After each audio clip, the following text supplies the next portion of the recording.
Hi guys, we're back again. So, we left you yesterday. We talked at the end about the format of our short story, and the first thing in our short story is describing the character. We're then going to go into a flashback, so I'm going to show you how today to describe a character. Once we've described that character, we're going to finish it with an ellipsis or a ... or a dun, and then we are going to go into our flashback. But don't get ahead of yourselves. Don't worry about doing the flashback right now. We're going to look at a really good paragraph to help us to describe a character. So starting our short story, this is our guy here, or girl, or robot, or alien, or whatever you decided yesterday. It is entirely up to you. But what you need to make sure you're doing is having a clear picture in your head about who this person is, and possibly start thinking about their past, start thinking about why they're doing this, and start thinking about the events in their past that could lead them to this point. So we're going to go sentence by sentence, and I mean it, one sentence at a time, nice and slow, and then at the end we can add, we can edit, and I'll have something at the end of this lesson just to show you how to do that. So starting off, when we're doing a character description, it's really good to think about the adjectives. So use adventurous adjectives to describe the physical details of the character. This could also be a really good time to add a semicolon. We can use semicolons when we're adding that extra information. A lot of the time, we can take out the and, we can take out the because, and we could add in a semicolon. But remember, don't use more than one in a paragraph. It looks fancy, it looks lovely, but it doesn't read too well. So my sentence I've got, his eyes shone brightly as he stared off into the distance. Many would have feared the raging storm. He did not. Sounds a bit dramatic. That's what we're looking for. And if this is the first sentence to our story, it's starting it in a different way. Not many years ago, once upon a time in a land long forgotten. No, we're going to start off with a character description. It means that we know what we're doing, we know what we're talking about, and it makes it look like we actually have a really good grasp of how to start a story in different ways. If you don't know how to use a semicolon, do not use a semicolon. But you can use my sentence structure if you want. You don't need to use exactly the same. So instead of his eyes shone brightly as he stared off into the distance, you could have off in the distance, the clouds were swirling as he stared off, gazing at nothing. You know, have a go. Many would have feared the raging storm. He did not. Can you use the structure of the sentence with a semicolon, but change the words around? Please feel free to do so. Remember, this PowerPoint, this is all on a PDF. It's linked below, so if I'm going too quickly, you can go to it, you can look at it at your own speed, and then do your own writing. And I'll say that again, each thing I've got here, each slide that I'm showing you is on a PDF, which is a free download. You can look at it online, or you can download it, entirely up to you. So you don't need to worry about it yet, just have a listen. If you want to pause now, I'll pause for a minute. You can pause and write your first sentence. Then we'll move on to the next one. So I'll just give you a couple of seconds pause. You can pause your video and we'll move on. Okay, now we're looking at the nouns. The clothes particularly need to match the personality of the character. Can you add a simile or even some personification to describe his clothes? So his long, billowing coat. So that's our expanded noun phrase. We're talking about the coat. His pale, lightweight scarf. Again, we're expanding that. Or the angry wind tugged at his pale, lightweight scarf. Have a go. Think about a particular thing. It doesn't need to be his coat. It doesn't need to be his scarf. But please, try not to use the same thing that you're describing every single time. Again, if you want to pause this and have a go at writing your sentence, and please make sure your sentences are joined one after the other. We don't want sentence, leave a line, sentence, because then it doesn't look like a paragraph. So sentences joined one after the other. Again, you can pause this or you can do the download. So I'm going to pause just for a second, and you can pause yours if you want. Okay, next up, we have got a negative description. So, detailing what is not there is an effective way of making the reader aware of what a character may lack. This is a good opportunity to vary our sentence structure. So, again, that covering what we're doing, that looking at exactly the sentence I'm using, but changing the words. So his face was covered. Covered so the world could not see that he was scarred. He'd lost an eye. I don't know. You can choose. It's up to you. He was alone because everyone else had, I don't know, what had they done? They'd left earlier on an earlier ship. Anything you can think of, but you don't need to have his face was covered. You could have tears fell down his face. Tears fell so much that it's up to you. Have a think about using the same word after the comma. And other examples of that, you know, he was running fast because he needed to get to where he was going. That kind of thing. Totally up to you how you want to do it. But again, I'll pause now. You can have a go. Vary your sentence structure. Even write out the sentence. Stop.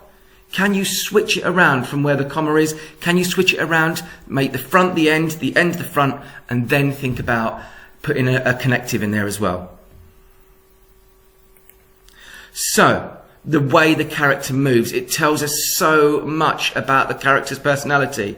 This is a really good place to add in an adverb or an adverbial phrase, but don't forget the comma. So silently, carefully, irritated, he stumbled across the deck, looking towards the furnace. It is entirely up to you. Now, remember, the way the character moves tells us so much about them, and you can use so many different words at this point, if you want to do so. And if you really want to, you can go online. You can find yourself an online thesaurus, and literally is thesaurus.com. Go in there, type in a word for walked, stumbled. You do not need a thesaurus, and we're going to come to that in a minute as well. You can look at how you could use a thesaurus, but you don't need to have one at home. You can go online, and again, I'm going to pause the video. See if you can talk about the character's movement. How does he move? Watch the video again if you need to, but how is he moving across? Remember, this is all one paragraph. And so, we come to sentence 5. Simile, metaphor, personification. You know what all of those mean. A simile is saying something is like something else. A metaphor is saying something is something else. Personification is giving human characteristics to things that aren't human. So we have things here. We can use a comparison to add description. And this is another chance to use adventurous vocabulary. And again, a thesaurus. Thesaurus.com. This isn't an advert for thesauruses, so don't worry, I'm not being sponsored or anything like that. It's a really good website you can use. Or if you have a thesaurus, use it. Don't be lazy. Go and grab it. So here we've got a metaphor here. The ship swam through the nebulous sky. Sorry, that's my personification. A ship swimming. Ships can't swim. Nebulous. If you don't know what it means, look it up. It's a brilliant word. The whale-like ship. So we've got like there. Swam through the shadowy clouds. Again, it can't really swim through the shadowy clouds. You can't really swim through clouds, but it gives an amazing image to our mind. And the ship, and now we've got our metaphor. The ship was a dark bumblebee, buzzing through the formless sky. If you want to use nebulous, make sure you know what it means first. I know some of my class love to grab a word, use that word, and have no idea what it means. You know who you are. But if you want to have shadowy clouds or formless sky, feel free to use that. I'm just going to pause. If you want to pause here and have a go at your sentence, please do. And an unusual feature. This is great. This is our 6th sentence. A limp or a scar or something like that can tell a story behind the character. And you really now want to start thinking about your flashback. We are going to really start thinking about that shift in time to allow us to include lots of other features that we're going to be coming up with. A flashback, like when we look at Harry Potter, when the Dementors come and he sees his parents, or when he shoves his face in the pensive and he suddenly tumbles into Dumbledore's memories. These kind of flashbacks where you watch these TV programs and it shows them when they were younger. That's what we're going to do with our writing, and it's going to be amazing. I am absolutely positive of that. So I came up with across his hand lay a jagged scar, a memory from the past. He remembered how it had happened as if it were yesterday, ... Dum, dum, dum. But you can make yours a bit longer than that if you want. Now, when you go into your flashback, you're going to need to possibly describe how that happened, how the scar happened, how any of these kind of things were going on. And that is for tomorrow. When we come to our flashback lesson, I'm going to give you a good couple of days to do it. So this lesson here, you should be able to get this done today. It should be brilliant. And we're not finished just yet, because what I would like you to do then is read and check. Remember that this is your work. You need to edit it and ensure that it makes sense. capital letters, full stops, commas in the right places? Does it read well? Use the checklist I'm about to put up and add to and improve your opening. So, this is where I'm going to ask you to bug parents or an older sibling. It says, have you done these things? Did you use adventurous adjectives to describe the character? Let's hope so. Have you used a range of punctuation? If not, why not? Put it in now. Change it around. Include a simile. Include a metaphor. You can do that. You know what you're doing. Check your spellings. Use a dictionary or check them online. You're not at school. You haven't got a dictionary. Don't be lazy. Check them. And then use literary features to create effect.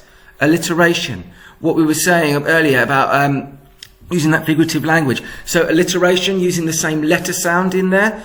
And onomatopoeia, possibly making a sound or a crash or a bang. But make sure you read your work to a parent. What do they suggest to improve your writing? Don't go, I'm done now. Please, go and read it to your parents. I'm sure they would love to see what you're doing. And you can always redraft the paragraph with corrections. If you want to write it out neat again, and I know some of you do, make all the corrections and write it out neatly. Now I'm going to leave this up here. Please do pause this and use it yourself. How do you think you've done? How do you think you're getting on? It's really important. Every word, every sentence, every paragraph has to be the best that you can possibly do. Right, that's it for today. I hope you're enjoying these videos. I'm enjoying making them, and I'm going to continue for as long as I can do them. Remember, stay safe. Please, please wash your hands. Stay inside as much as you can and enjoy your writing. See you later, guys. Bye.